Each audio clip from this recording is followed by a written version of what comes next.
Hello guys, welcome to another video of stock market. Friends, Deccan Transcon leasing limited का जी एक upcoming IPO जो कि आज के दिन ओपन होने जा रहा है। यानी complete answer, business model, financial condition, performance, GMP कितना चल रहा है, लिस्टिंग कितना मिलेगा, अप्लाई करें या फिर अवॉइड, इन सभी पॉइंट्स को डिस्कस करेंगे। चलिए फ्रेंड्स, वीडियो स्टार्ट करते हैं। तो गाइस, आईपीओ जो है 13 सितंबर को ओपन हो रहा है आज के दिन, और 18 सितंबर को क्लोज किया जाएगा। 3 डे आईपीओ है और 65.06 करोड़ का बुक बिल्ड इशू आईपीओ, जिसमें से फ्रेश इशू 59.66 करोड़ का किया जा रहा है। 55.24 लाख शेयर्स का इशू करके, और 5.4 करोड़ का offer for sale 5 lakh shares का इशू करके किया जा रहा है। और अलॉटमेंट डेट फाइनलाइज का 19 सितंबर का, 23 सितंबर का लिस्टिंग डेट है। और एनएसई एसएमई पे लिस्टेड किया जाएगा। 102 to 108 रुपीज़ पर शेयर की प्राइस बैंड, 1200 शेयर्स की lot size. Unistone capital lead manager, Giriraj stock broking market maker, link and time इसके रजिस्ट्रार है।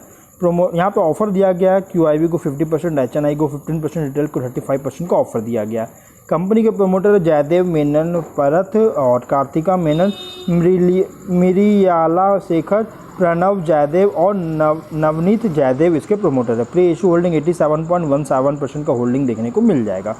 बिजनेस की बात करें तो फेब 2007 में इनकॉर्पोरेट किया गया था।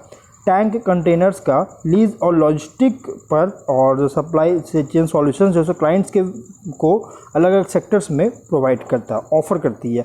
Comprehensive flight and shipping solutions है ऑफर कर रहा है, जिसमें include domestic tank container logistics, tank fleet management, customs clearances और transportation, non vessel operating common carriers जो कि NVOCC सर्विसेज जो है प्रोवाइड करता है, ऑफर करती है। 31 जुलाई के अकॉर्डिंग 100 से ज़्यादा कस्टमर्स को कंपनी जो है सर्व कर चुका, कंपनी के साथ जो है एसोसिएट हो चुका है। लगभग 3 साल में जो है एसोसिएट हो चुका है। 100 से ज़्यादा कस्टमर्स इस कंपनी के साथ एसोसिएट है। एडिशनली कंपनी जो है 884 से भी ज़्यादा कस्टमर्स को लास्ट ईयर सर्व कर चुका था। कंपनी जैसे इसका ट्रैक रिकॉर्ड अगर देखिए तो 5000 कस्टमर्स को सर्व करने का इसका ट्रैक रिकॉर्ड भी बिल्ड जो है सक्सेसफुली बिल्ड कर चुका है। सर्विसेज डिवाइड किया गया 2 कैटेगरीज में। फर्स्ट है लीजिंग ऑफ कंटेनर, सेकंड है shipping of flight forwarding. Company जो mainly chemicals, pharmaceuticals, FMCG, agriculture और अदर्स जो है सो इन सभी इंडस्ट्रीज़ में कस्टमर्स को जो है सो सर्व कर रहा है मेनली। और ज़्यादातर फोकस है स्पेशलिटी केमिकल्स और पेट्रोकेमिकल्स में ज़्यादातर फोकस कर रही है, जो कि 40 कंट्रीज़ में किया जा रहा है एक्सपोर्ट। और कंपनी जो अगर देखें तो इसका एजेंसीज जो है लोकेटेड है Europe, Asia, Oceania, south America, Africa, USA में। और ये सभी एजेंसी जो है ये हैंडल करते हैं लॉजिस्टिक्स ऑपरेशंस का एजेंसी रिलेशनशिप के अंडर, जो कि इनबाउंड ही नहीं बल्कि आउटबाउंड कार्गो मूवमेंट के लिए जो सो हैंडल करते हैं। और ये रिस्पॉन्सिबल है सभी तरह की नेसेसरी ऑपरेशंस का और डॉक्यूमेंटेशन वर्क का परफॉर्मिंग का कार्गो मूवमेंट से लेकर कार्गो मूवमेंट के लिए मेंशन रीजन्स के बीच में।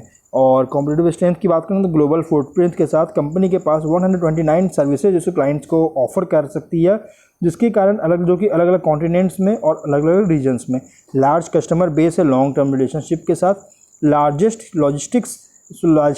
सॉल्यूशंस है लॉजिस्टिक्स टेक्नोलॉजीज़ के में, जैसे एडवांस्ड ट्रैकिंग सिस्टम और प्लेसिंग सर्विस ऑर्डर्स और डिजिटल प्लेटफॉर्म्स जो कि कस्टमर इंटरेक्शन के लिए, ट्रांजैक्शन प्रोसेसिंग के लिए डिजिटल प्लेटफॉर्म्स वगैरह प्रोवाइड करता है। और end to end logistics services भी प्रोवाइड कर रही है।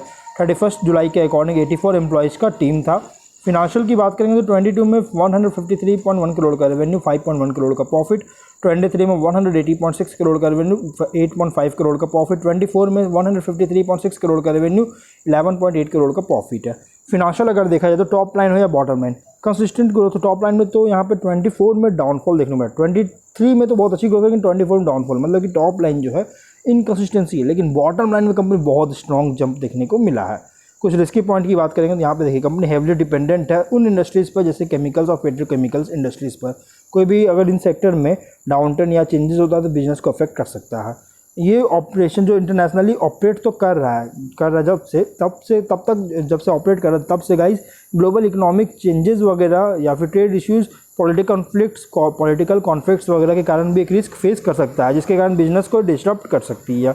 ग्लोबल लॉजिस्टिक्स नेटवर्क जो उसके एक कॉम्प्लिकेटेड जो ग्लोबल लॉजिस्टिक्स नेटवर्क जिसमें रन कर रहा है ये कॉम्प्लिकेटेड है और एक रिक्वायर्स होता है स्ट्रिक्ट एडरेंस का से लेकर रेगुलेशंस तक का। और कोई भी मिस स्टेप अगर लिया जा सकता है, कंपनी के द्वारा लिया जाता है, तो जिससे ऑपरेशनल प्रॉब्लम्स या लीगल इश्यूज़ को भी लीड कर सकती है। तो ये कुछ रिस्की पॉइंट भी है। और अगर हम GMP की बात करेंगे तो कंपनी का जो GMP है अराउंड 10 रुपीज़ का GMP चल रहा है। 9.2% का एक एवरेज लिस्टिंग मिलने जा रहा है, कोई बहुत अच्छी नहीं बल्कि एक एवरेज लिस्टिंग मिलने जा रही है।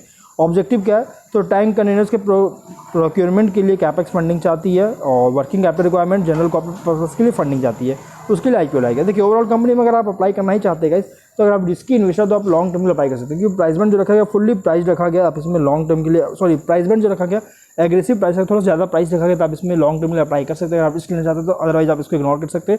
और अगर आप लिस्टिंग के लिए अप्लाई करते हैं तो मैं कहूँगा लिस्टिंग के लिए आप पूरी तरह से इग्नोर कीजिए। तो हम लोग वीडियो कहीं पर एंड करते हैं, अगर कोई डाउट है कमेंट बॉक्स में पूछे। मिलते हैं नेक्स्ट वीडियो में, बाय।